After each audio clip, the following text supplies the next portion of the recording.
আসসালামু আলাইকুম। সংবাদে আপনাদের সবাইকে স্বাগত। সংবাদ শিরোনাম। সরকার গঠন করলে প্রাথমিক শিক্ষায় গুরুত্ব দেবে বিএনপি, জানালেন তারেক রহমান। ইউনিয়ন থেকে সংসদ পর্যন্ত চর্চা হবে গণতন্ত্র, চট্টগ্রাম যাচ্ছেন সন্ধ্যায়। গাইবান্ধা বগুড়ায় জামায়াত আমিরের সমাবেশ, বললেন বেকার ভাতা নয়, তরুণদের কর্মক্ষম করাই লক্ষ্য। আমরা প্রত্যেকটা হাতে কাজ তুলে দিয়ে সম্মানের হাত বানাতে চাই। তরুণ তরুণী যুবক যুবতীদের জন্য আগামীর স্বপ্ন বাস্তবায়নের হাত হিসাবে তাদেরকে গড়ে তুলতে চাই। রংপুরে আবু সাইদের কবর জিয়ারত। নির্বাচনের পরিবেশ ফিরে আসায় ভোট দিতে যাবে মানুষ, আশা এনসিপি আহ্বায়কের। মিথ্যা আশ্বাসে বিভ্রান্ত না হওয়ার আহ্বান। ফ্যামিলি কার্ড, কৃষক কার্ড ইত্যাদির নামে ভোট কেনার এক ধরনের কৌশল তারা আসলে অবলম্বন করতেছে। মানুষ আসলে এটাতে আসলে রেসপন্স করতেছে না। আন্ডারওয়ার্ল্ডের সন্ত্রাসী বিনাশের নির্দেশে স্বেচ্ছাসেবক দল নেতা মুসাব্বিরকে হত্যা, জানালো ডিবি। মূল শুটার রহিম, দুটি অস্ত্র সহ গ্রেফতার। শিশুদের নিয়ে বিএনপির আলাদা পরিকল্পনা আছে, সরকার গঠন করলে প্রাথমিক শিক্ষায় গুরুত্ব দেবে দল, জানিয়েছেন চেয়ারম্যান তারেক রহমান। দুপুরে রাজধানী গুলশানে বিজয়পতি শাহাবুদ্দিন পার্কে আমার ভাবনায় বাংলাদেশ রিলস মেকিং প্রতিযোগিতায় বিজয়ীদের সাথে মতবিনিময় করেন তিনি। বিএনপি চেয়ারম্যান বলেন, শিশুদের জন্য পড়াশোনা যেন একঘেয়ে না হয়ে যায়, মজার হয়, সেই পদক্ষেপ নেওয়া হবে এবং শিক্ষা ব্যবস্থায় শিক্ষার্থীদের পোষা প্রাণী পালন অন্তর্ভুক্ত করার চিন্তা ভাবনা রয়েছে বলেও জানান তারেক রহমান। মতবিনিময়ে তিনি আরও বলেন, গণতন্ত্রের চর্চা করতে হবে ইউনিয়ন পরিষদ নির্বাচন থেকে সংসদ পর্যন্ত। মনোরল দিয়ে ঢাকার সব অঞ্চলকে যুক্ত করার পরিকল্পনার কথাও জানিয়েছেন বিএনপি চেয়ারম্যান। বিদেশে জনশক্তি রফতানিতে যথাযথ প্রশিক্ষণের ব্যবস্থা করার অঙ্গীকারও দেন তিনি। এ সময় সাইবার বুলিং কমাতে সামাজিক ও পারিবারিকভাবে সচেতন হওয়ার আহ্বান জানান তারেক রহমানের কন্যা জাইমা রহমান। প্রথম পর্যায়ে কিন্তু শিক্ষক, প্রাইমারি শিক্ষক, উনি কিন্তু একটা বাচ্চাকে দুনিয়া শেখায়, দুনিয়া চেনায়, জানায়। কাজে উনি যখন তাকে জিনিসগুলো শেখাবেন, মূল্যবোধগুলো শেখাবেন, ওটা কিন্তু যখন বাচ্চাটার মনে, ব্রেইনে সব জায়গায় গেঁথে যাবে। অনলাইনে যে হ্যারাসমেন্ট হয়, মানে মেয়েরা ছেলেরা সবাই ভিকটিমস অফ হ্যারাসমেন্ট, এই যে অনলাইন প্ল্যাটফর্মের সাথে যদি আমরা কাজ করতে পারি, লিগ্যাল গাইডেন্স যদি থাকে, লিগ্যাল প্রোটেকশন, যদি consequences, people face consequences reporting, তাহলে কিন্তু জিনিসটা আস্তে আস্তে কমে আসবে। দেশের তরুণ সমাজকে বেকার ভাতা না দিয়ে কর্মক্ষম করে তোলা হবে বলে জানিয়েছেন জামায়াতের আমির ডাক্তার শফিকুর রহমান। সকালে গাইবান্ধার পলাশবাড়ি পাইলট উচ্চ বিদ্যালয় মাঠে নির্বাচনী জনসভায় তিনি কথা বলেন। জামায়াত আমির যুবকদের প্রত্যাশিত নতুন বাংলাদেশ গড়তে গণভোটে হ্যাকে জয়যুক্ত করার আহ্বান জানিয়ে বলেন, কারো লাল চক্ষুকে ভয় পায় না জামায়াত, প্রতিবেশী কোনো দেশের আধিপত্যবাদ বরদাস্ত করা হবে না। তিনি বলেন, দেশের আকাশে এখনো কালো ছায়া দেখা যাচ্ছে, আগামী নির্বাচনে সেই কালো ছায়া দূর করতে সবাইকে ঐক্যবদ্ধ থাকার আহ্বান জানান জামায়াত আমির। পরে দুপুরে বগুড়ার বিভিন্ন স্থানে পথসভা করেন তিনি। বলেন, দেশের সার্বভৌমত্ব সমুন্নত রাখা হবে, যে প্রতিশ্রুতিগুলো জামায়াত দিয়েছে তা ক্ষমতায় গেলে বাস্তবায়ন করা। আমরা ভয় করি শুধু আল্লাহ রাব্বুল আলামিনকে। কোনো আধিপত্যবাদের ছায়া বাংলাদেশে আমরা দেখতে চাই না। আমরা প্রতিবেশীদেরকে আমাদের প্রতিবেশী হিসাবে দেখতে চাই। আমরা কারো উপর খবরদারি করতে চাই না, আর কেউ এসে ৫৬,০০০ বাংলাদেশের উপর খবরদারি করুক তাও দেখতে চাই।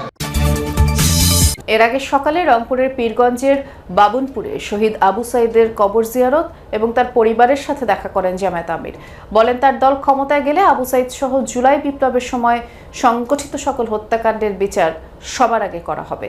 আবু সাইদ সহ জুলাই শহীদরা ফ্যাসিবাদ দূর করে যে দায়িত্ব দিয়ে গেছে, জামায়াত সেই লড়াই অব্যাহত রাখবে বলেন তিনি। আরও বলেন, শহীদদের আকাঙ্ক্ষা ছিল বৈষম্য, দুর্নীতি, ফ্যাসিবাদ মুক্ত বাংলাদেশের, যেখানে যে যার যোগ্যতা অনুযায়ী অবদান রাখবে। যুব সমাজের আকাঙ্ক্ষা বাস্তবায়নে তার দল সর্বোচ্চ চেষ্টা করবে বলে আশ্বাস দেন ডাক্তার শফিকুর।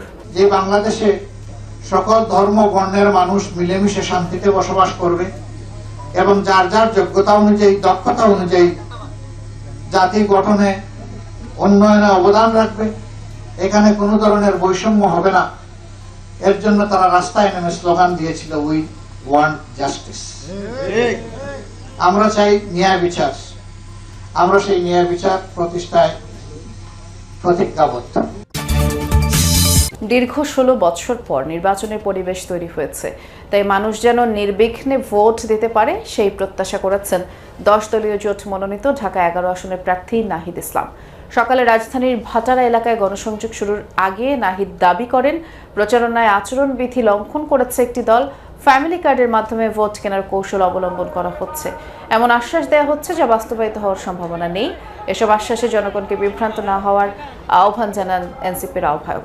নাহিদের দাবি, বিভিন্ন এলাকায় ভোটারদের মাঝে ভয়ভীতি ছড়ানো হচ্ছে, কোনোভাবেই ভোটারদের ভীত না হওয়ার আহ্বানও জানান তিনি। আমরা দেখছি বিভিন্ন এলাকায়, ইভেন আমার এলাকাতেও এক ধরনের ভয়ের পরিবেশ তৈরি করে রাখা হয়েছে এখানে, এবং এখানে কোনো ধরনের আচরণবিধি এর আগেও মানা হয়নি, এখনও মানা হচ্ছে না। ফ্যামিলি কার্ড, কৃষক কার্ড ইত্যাদির নামে ভোট কেনার এক ধরনের কৌশল তারা আসলে অবলম্বন করতেছে।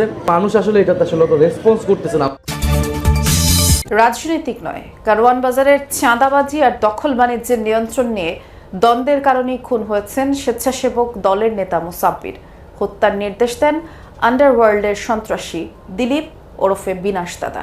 মুসাব্বির হত্যায় জড়িত শুটার রহিমকে অস্ত্রসহ গ্রেফতারের পর এক সংবাদ সম্মেলনে এই তথ্য জানায় ডিবি পুলিশ।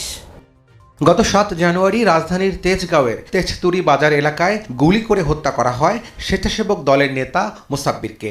প্রথমে রাজনৈতিক হত্যাকাণ্ড ধারণা করা হলেও 5 আসামি গ্রেফতার এবং 2টি আগ্নেয়াস্ত্র উদ্ধারের পর গোয়েন্দারা বলছেন নেপথ্যে ছিল কারওয়ান বাজারের চাঁদাবাজির নিয়ন্ত্রণ। এর আগে মুসাব্বির হত্যায় শুটার জিন্নাত গ্রেফতার হলেও খোঁজ মেলেনি আরেক শুটারের। শুক্রবার নরসিংদী থেকে গ্রেফতার হয় শুটার রহিম। ডিবি বলছে আন্ডারওয়ার্ল্ডের এক সন্ত্রাসীর নির্দেশেই তারা কিলিং মিশনে অংশ নেন। দিলীপ ওরফে বিনাশ, এরকম একটা নাম আসছে, আপনারাও কয়েকটা মিডিয়া এটা নিয়ে করেছেন। আমরা প্রাথমিকভাবে এটা পেয়েছি, কারণ যে আসামিগুলো ধরা আছে তাদের প্রত্যেকের সঙ্গে, এবং আপনারা জানেন যে আমরা একটা 164 করেছি একজন আসামি, এবং ওদের কথোপকথনে একটা জিনিস উঠে আসছে, এক জায়গায় বলছে যে দাদা আছে, দাদা দেখবে। কারওয়ান বাজারে এখনও সক্রিয় অন্তত 8টি চাঁদাবাজ চক্র। এর আগে এই হত্যাকাণ্ডে শুটার রহিমের আপন 2 ভাই বিল্লাল ও আব্দুল কাদের সহ মোট 4 জনকে গ্রেপ্তার করেছে ডিবি। প্রায় 8-9টা গ্রুপ আছে ওখানে, বিভিন্ন নামে নামে তারা চাঁদা তোলে। এখন এই সিন্ডিকেটটা ভেঙে দেওয়ার আমরা চেষ্টা করতেছি, আমরা এটা নিয়ে অপারেশনও করবো। নির্বাচনকে সামনে রেখে দেশকে অস্থিতিশীল করতে একটি চক্র সক্রিয় জানিয়ে ডিবির এই কর্মকর্তা জানান, সন্ত্রাসীদের গ্রেফতারে তাদের অভিযান অব্যাহত আছে। আমি মনে করি যে সন্ত্রাসীদের আসলে কোনো দল নেই। রাজধানীর বায়তুল মোকাররম এলাকায় নির্বাচনী প্রচারণা করছেন জামায়াত জোটের প্রার্থী নাসিরউদ্দিন পাটোয়ারি, এবং সেখানে আমাদের সহকর্মী রাজীবও আছেন। একটু দেখে আসতে চাই এই প্রচারণার কি অবস্থা। রাজীব, গতকাল নাসিরউদ্দিন পাটোয়ারির প্রচারণায় একটি অনাকাঙ্ক্ষিত ঘটনা ঘটেছিল, আজকের প্রচারণার কি অবস্থা দেখছেন, নেতারা কি বলছেন জানতে চাই। আজকে নাসিরউদ্দিন পাটোয়ারির ঢাকা 8 আসনের প্রার্থী জামাত জোটের, উনি দুপুর 3টা নাগাদ বাজে পল্টন পুরানা জামে মসজিদের সামনে থেকে একটি পথসভার মাধ্যমে জনসংযোগ প্রচারণা শুরু করেন, এবং এখানে তিনি বিভিন্ন ধরনের মানুষ এবং একদম জনসাধারণ থেকে শুরু করে ব্যবসায়ী